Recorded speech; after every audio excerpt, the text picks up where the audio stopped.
Почитувани граѓани, синоќа на исто ова место Христијан Мицкоски и ВМРО ДПМН одржаа партиски митинг, при што на виделина излезе безидејноста и очајот во кој се наоѓа најголемата опозицијска партија. Синоќа, Христијан Мицкоски и ВМРО ДПМН покажаа зошто се наоѓаат 4 години во опозиција и зошто ќе останат таму најмалку уште толку. Во деновите, кога комплетното поранешно државно и партиско раководство на ДПМН, чиј најблизок соработник беше токму Мицкоски, е осудено на повеќе годишни затворски казни заради плячкосување на сопствената држава, тој бесрамно зборуваше за борба со криминалот и корупцијата.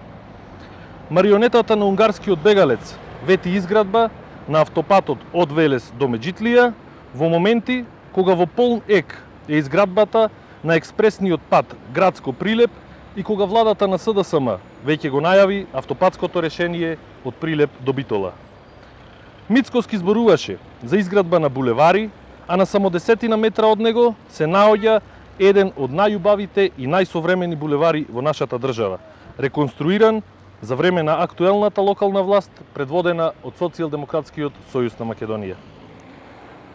Првиот човек на најбогатата партија во Европа, без срам и перде, зборуваше и за изградба на спортски објекти, а при тоа самиот помина покрај целосно реновираниот градски фудбалски стадион Гоце Делчев, кога неговите сопартици го оставија уништен и руиниран на рамниште на ливада.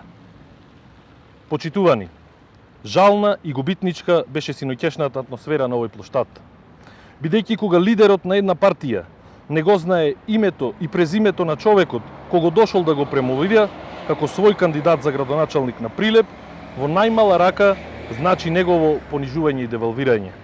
Меѓутоа, тоа е најјасната порака која Мицкоски на директен начин им ја соопшти на своите сопартици, но и на сите граѓани на Прилеп, дека дури и не му е јасен исходот од престојните локални избори.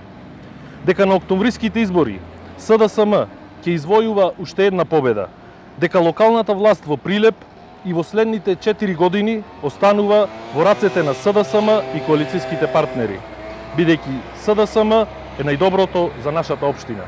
Ви благодарам.